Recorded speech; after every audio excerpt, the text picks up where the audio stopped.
This is Messi Can't Stop Her, and I am your host, Judith Cambia Obatasa, JKO.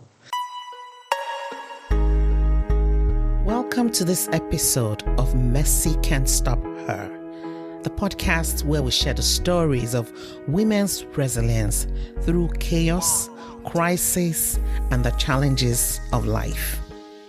Last week, we started a conversation with Sonia, a woman who left domestic violence with her children, but ended up finding out that though she left the situation did not leave her. As her son began to struggle with the effects of post-traumatic stress disorder from the emotional abuse that they went through as a family. And he resorted to coping with substances, and she had to fight. She had to fight for her son's life. On this episode, she shares the practical ways in which she practiced self-care and how that impacted her ability to advocate for her son and also the relationship with her children. In the show notes, I'll have the links to the previous episodes. Now, let's get into it. I love how our challenges, helps us to learn so much. This issue of self-care is something I have struggled with. People kept telling me self-care. I didn't get it. I don't know what. Nobody does. But I realized that as I began to think about taking care of myself and start taking care of myself, I am better able to handle the challenges that life is throwing, especially in the area of children and my home and generally life in general. So taking care of ourselves, and it's not about going to expensive resorts and all of that. Cream on your face, put something for 1 minute. Start with that. But it's very, very important. Mm-hmm. That's why I have red lipstick. It's part of my self-care. There you go. No, absolutely. I do. Yeah, absolutely. Absolutely. Yes. People think that they have to go, I need to go to a spa, but I cannot afford it. I need to go to psychologist, but I cannot afford it.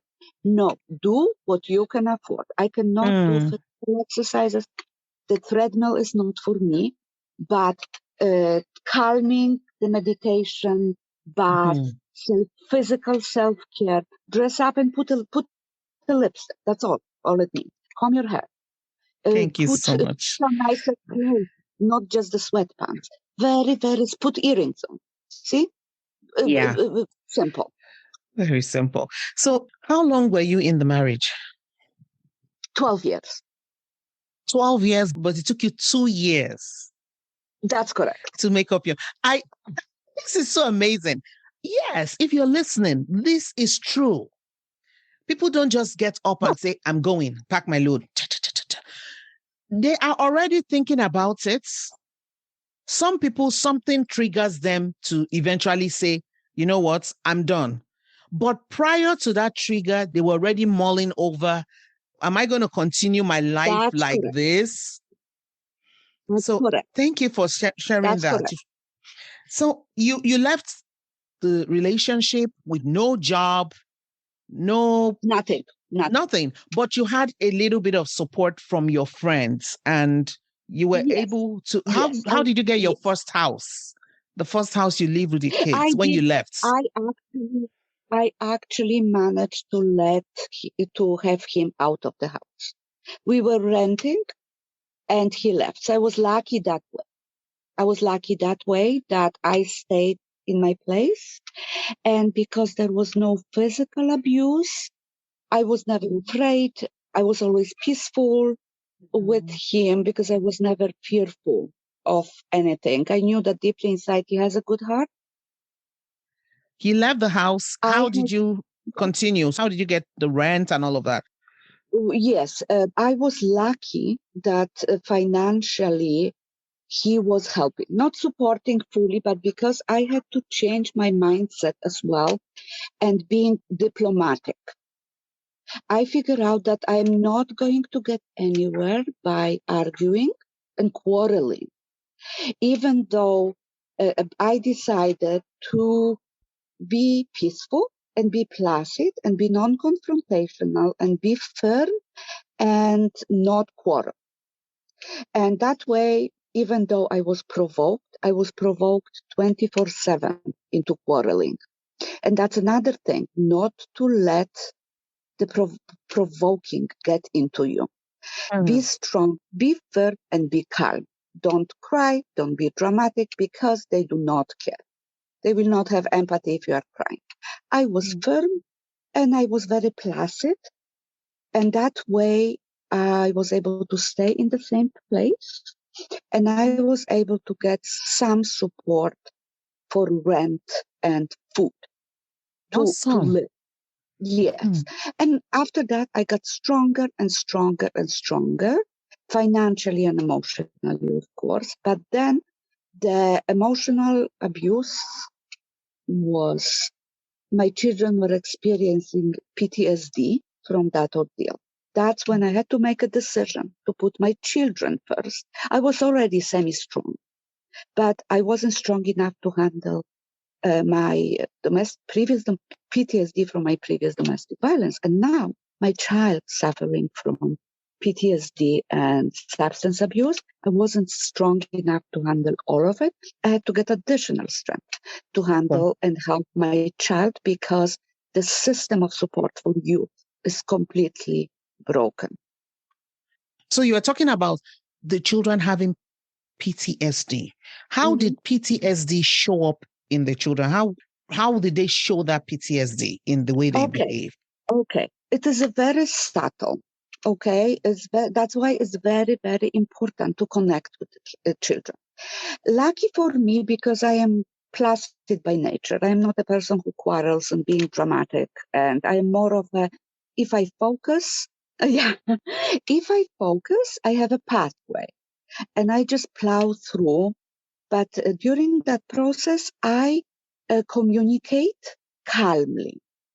So I've always had a good relationship with my children, but I became a little bit, because at the beginning I was sheltering them, meaning if I had some problem dealing with domestic mental abuse, I would leave, go grocery shopping, tears rolling my eyes. I would come home, make dinner, everybody was happy. But children could feel it. And they told me years after that they remember the incidents, that I was sheltering them, but they were still aware of everything. That made a huge change of mindset. And I became very open with them. I would come from work and I would sit and I said, there's nothing I can do for today. Food is in the fridge. They were, make yourself sandwich. I always made sure there is a food in the fridge that they can make something to eat. Or I always cook. I provide healthy meals. I don't buy frozen dinners. We don't eat junk food. So me providing healthy, balanced diet, that is also important for the mental well-being, because the junk food and frozen food is not a very good nutrition for anybody. But cooking proper meals and having children with a balanced diet took a lot of energy from me. So I made sure there is a food in a fridge that they can make something, not a frozen dinner, but there is something that they can make, even the grilled cheese sandwich. Have some veggies with it, instead of just providing them or sending them to McDonald's or providing them with frozen dinner. I made sure there's a food so they can, a little bit more nutritional value. There were always basics were always, no matter how tired I was, the basics were always at home. Yogurt, milk, bread, basics that they can just whip something fresh and nutritious with themselves. And I show them that I'm not a hero and unbroken and I can move the mountains, that I'm also a human being. And I would tell them, I am meditating now, I need space. So they do not walk in. I live in 2-bedroom apartment and there is 3 of us. Okay. Because of the financial situation, I sleep in the living room. That has also a huge impact on me because I sleep in the middle of everything. So we all had to learn. and me being very open with children, I would tell them calmly, saying, I'm not having a good day today. I just need a bit of space. Or if I'm meditating, or I am on Zoom, or I am, please, I need space. Or I would text them, I will be meditating when you come home, just quietly. Don't storm in a living room here. When I'm going in a bath, that's putting myself first. I'm going in a bath, I tell my children, no. I'm going in a bath, it's my time. Do you need a bathroom? Use it now. Don't interrupt me when I am having myself care. Don't knock on the bathroom during my bath because you need to use the bathroom. I tell them what my self-care is, and we all of us communicate that way. We all tell each other, we are in a small place, saying, I am having important phone call, don't just walk in my room, or I'm doing homework, or I am having a bath, use the bathroom before I go in. That way we don't, if we have to get ready in the morning, all of us at the same time, there's a line up to the bathroom. Bathroom is for quick, not putting makeup on. So we learn all of those. We learn to respect each other's privacy only because I prove to them that I'm not a hero. I'm a human being that can break anytime. And they are human beings. They don't have to hold anything inside. They can express how they feel. So they were struggling. They were quietly crying, right? I was trying to balance it all. But then when substance abuse in my child became more visible, when I overlooked at the beginning because I was too busy working and providing for the right, I realized, okay, everything goes on stop, including my full-time job, and my child is first. I would explain to my children saying, I have important phone call from ministry, for example, or intake. Give me space. Still until now, if there are important phone calls, I would take my private space. So they don't listen because they also worry about me. They worry about each other. We get along very well, both my children, and we are very balanced. We worry about each other. We worry about each other. So to just take that worry and unnecessary listening to me talking to ministry, just getting that worry off their head so they can wake up and have a shower and sleep in. So usually conversation with authorities and getting help for my children are done in private where I can speak freely and they don't listen and worry about what I'm going through. As much as I try to shelter them, they know how the broken system of support for youth is. My child verbally expressed in the hospital how unfair it is for my mom, for their mom, to go in circles and fight the system because you in a hospital do not provide the proper support. My child was advocating for me only because I was open about it, but I wasn't frustrated. I'm calm by nature. So I wasn't frustrating saying, why are they so broken? I'm going in circles and I'm crying. No, I was calm. I would say, I made a phone call. I put my phone notifications off because I was getting too many phone calls, unless because my job was also with the phone in my hand. So when I had a important phone call or intake, then I put my notifications on and I told everybody at home I'm expecting a phone call. So don't run around because my space is small. Don't interrupt, don't ask me questions, don't say, oh, sorry, I didn't know you were on the phone. That's how I prepared them if I have important phone call that I cannot miss. So we are all in sync, we are all working together, but it's all began with getting help for myself first. Okay. So I want to ask you a question just before we continue. So when you left your full-time job, how did that impact you? How did you cope? I didn't have to cope. It was a decision I was happy about.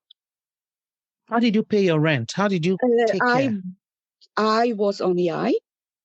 Oh. because it wasn't just my decision. It was agreement at work. At work, they supported me what we are going through. They knew what I am going through. So it was a Oh. mutual agreement. And I started getting, because I am office admin, I was able to find, because of my skills, no matter if because of COVID businesses closed, but businesses need people like myself. Businesses were running behind the scenes, right? People were doing income taxes and filing taxes and doing inventories. And that's what businesses needed, person like me, to go in and do the job to help, because many businesses, they don't like to deal with the paperwork. And that's where I come handy, organize everything and let the business run. And in order to survive financially, I was getting odd jobs just to survive. And I was getting any jobs. I even cleaned. I even took janitorial job. Anything to make money. But you made sure that the hours, you monitored your hours now, no more full time. So like casual jobs, odd jobs. Yeah. But those jobs, I only took the job that I was able to manage situation at home. I wouldn't take a job where I had to commute for an hour and a half for my part-time hour. I chose the jobs that fit my schedule. So those were not dream jobs, because dream jobs require more of my time. Those were the jobs that provided income for my family, my self-care, and providing for my children emotionally and financially. Those jobs were and still are variety. I would go to retail. I even did janitorial jobs because they were next door. Doesn't cost me anything. I don't have to dress up and pay for gas. I go, I clean, I come home. Doesn't matter what my education is. I have a university degree. It doesn't matter what my education is. It doesn't matter what clothes I wear. I needed to provide for my family. And you put your children first. Yes. It was for your children. For children and for myself. So again, myself first. So I have to make sure I have enough money to support the children. I have to be calm, not to commute for an hour and a half one way to work. So again, my self-care first, children second. Right? Awesome. So Awesome. I did not look at, I have a university degree. Why am I cleaning? That doesn't matter. My life turned out this way. I need to support my family, and I happily took any job I could. So and wonderful. I'm still doing the same thing. Yes. Time will come, and that's why I am strong. I came out of this. It took a very long time, but there are steps that I did because I was able to. The number one is to stay focused and calm and do not quarrel, and not to be very verbally, emotionally up and down. Focus, calm. Yeah. Well, yeah. I'm not saying I'm completely calm, right? I've cried. I've stayed up all night. I stopped eating. I was running around. I'm not that strong, but that's a process. Yeah. Yeah. Let's hold these thoughts. Hold that thought of the steps that you took. Let's talk about that at the end. I want to ask you some other questions, because those steps are going to be very important tips for other people who are listening.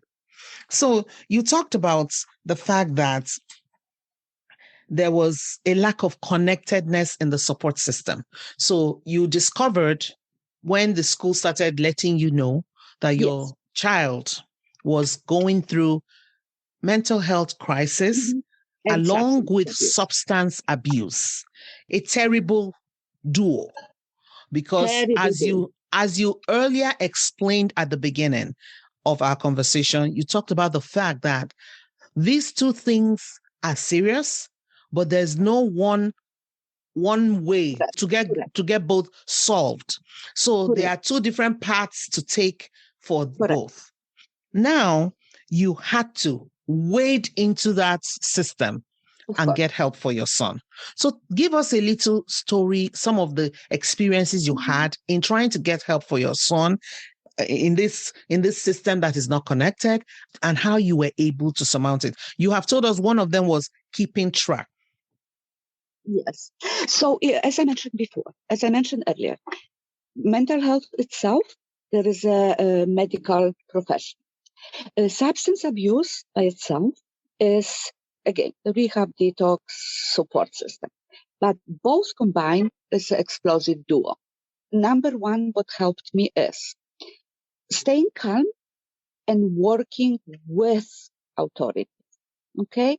So I always working with authorities, meaning I am here to work with you. I never went to school saying, you have to do this and this with my child, because they are professionals and they will find a way to deal with my child, because children at school, children at home are different personalities. I always said my first thing before school year saying, I work with you. Let me know if there is an issue and let's work together. Because the providers, their hands are tied as well, because they are part of the system. The teachers' hands are tied because above them they have a district and principal. The counselors' hands are tight because they have the government regulations.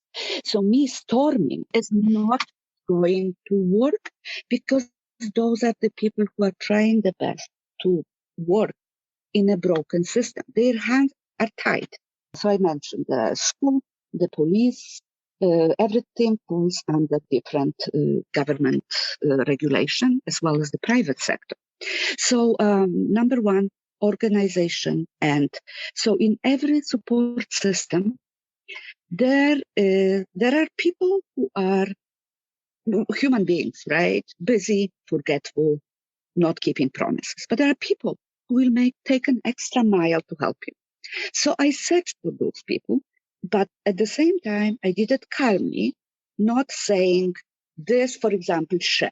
I'm not going to share. I called them once and it didn't work. No, you have to go in circles. If entering through the door doesn't work, go through the window or back door. But go back and revisit certain issues. Because I notice even like people post question online saying, I've exhausted my resources with Fraser Help. No, there are resources, but it's not one phone call. It's going over and over and over, but having notes and provide them with a date saying last year, November 11 at 9 a.m., I spoke with Samantha who told me this and this. Okay, there is a help, but you have to be not falling apart. So I found those good people from certain organization, and I wrote everything down that I kept revisiting over and over to trying to find a pathway, how to navigate, what to avoid, but what to pursue again. Yeah. So my advice is don't make one phone call and you will get a grumpy receptionist and you say, I'm done. Don't give up. Don't give up. Do not be aggressive to any of the service providers because their hands are tied, they are underfunded, overwhelmed. Most of them are aware of the situation of a substance abuse in adults and youth and children. Their hands are tied. The budget is cut. They are facing layoffs. So don't expect them to completely come to your home and sit down and have a coffee with them. They are overwhelmed, as well as you are overwhelmed as a parent. Mm-hmm. Okay? Mm-hmm. Navigate and work with authorities and medical profession. So what I had to learn is that mental health and substance abuse go together, but they cannot be treated as one. First, the substance abuse is to be treated first and mental health after. Okay? It cannot be treated together because mental health assessment by the psychiatrist or GP is not accurate when child is using substance. Yes, there are some instances when people say, oh yeah, I went to psychiatrist, my child is on medication. That assessment is not accurate. As long as the youth is using substance, not opening up honestly, and they don't open up. They're youth. They don't know. They don't know how. They think they are adults. The medical professional, maybe my GP or psychiatrist, cannot evaluate. But they think they can, and they prescribe medication. So I had learned that. And I was asking, I said, okay, but in the meantime, what if there is an overdose while I'm waiting for psychiatry? Yes, that is unfortunately a process. The youth has to be completely out of any substance. Doesn't matter, like my child wasn't heavily, right? But the child even has to be off marijuana to be properly assessed and constant visits with psychiatrists to deal with mental health. And that is tragic because the waiting period can be, I was told, for example, any support for the substance abuse. There has to be an intake. It means individually speaking with the parent and individually speaking with the youth without the parent. I went through intakes with flying colors, but my child did not. Because the first thing they say is, are you aware that your decision is voluntary? When they hear that, say, are you sure it's voluntary? So it means I don't have to go to counseling? No, don't have to go. They say, that is your voluntary. Then my child said, well, if it's voluntary, then no, thank you. And with CYMH, okay, I had 3 intakes. I didn't give up. Okay, I had 3. I went through and they called me. They say, your child said no. I went again 6 months later and again. It does take years. Okay, again, the same thing. They have me on the file. They had me on the file. I went through intake, flying colors. I qualified for psychiatric or support psychologist. My child said again, voluntarily, no. But the third time, okay, when my child saw how broken the system is, my child realized that he needs help. And when I told him it's voluntary and it's up to him to say yes, there's nothing I can do, my child said yes. Okay? And we had an appointment together with my child who openly spoke about how broken the system is. Why is my mom running in circles? But by that time, my child matured and didn't say no. Okay? He got into a mental visit with psychiatrist. There's a shortage for psychiatrists. There's no way the youth can get a proper psychiatric care. I was able to get 1 Zoom visit with psychiatrist. That's it. Ooh. How that psychiatrist through a Zoom visit can assess my child? Not possible. 1. Wow. So to get continuous psychiatric evaluation, we have to go to children, youth, and mental health. But I cannot go to children, youth, and mental health as long as my child uses substance. So 3 intakes. Finally, my child said yes, but they say, okay, file is open. We have to wait until you are completely clear of substance. It could be a year, 2 or 3. And the child has to say yes. Luckily, my child said, okay, keep the file open. I'm going to, because that CYMH, I don't remember, I have it in my notes, but I'm not quite sure. I think it's under ministry. Because again, if something is under tracer health and ministry, they don't communicate, right? So file for support for mental health because my child developed strong anxiety. And that's how it all started. To cope with PTSD and anxiety, my child used substance to calm and cope, right? So that all started with the substance. So we are not getting into medications at this point because that's how it originally started. Okay. So I agree with my GP.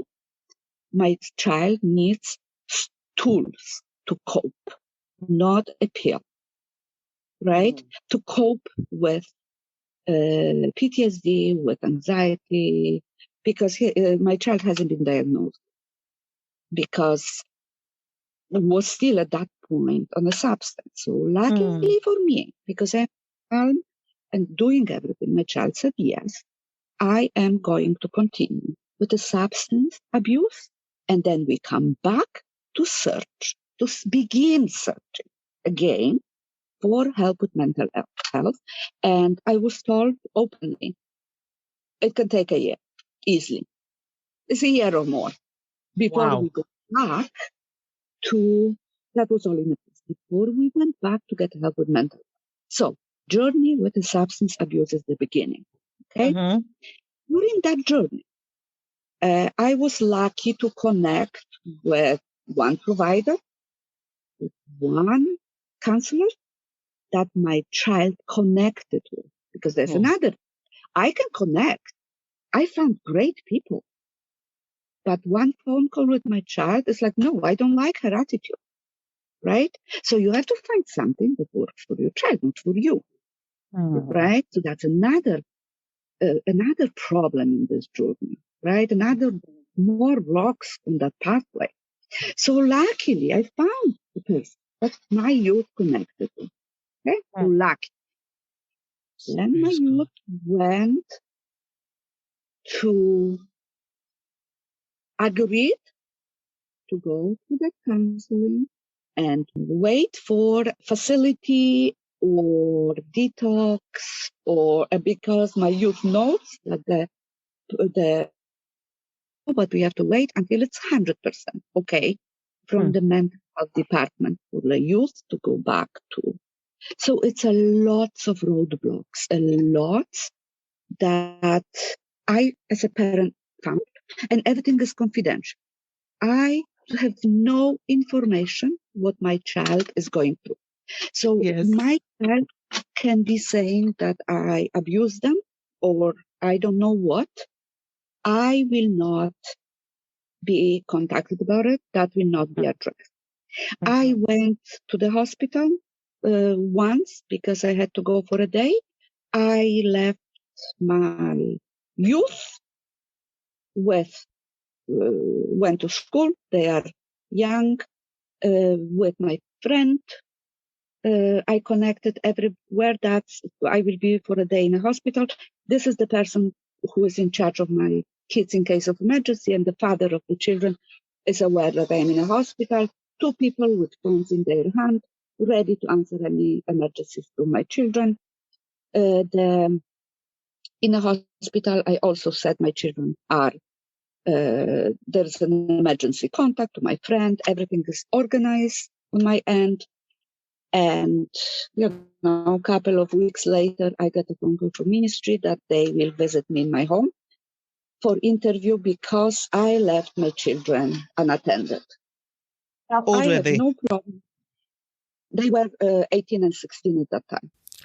So on next week's episode, Sonia will conclude her story about how she journeyed through the system to get help for her son.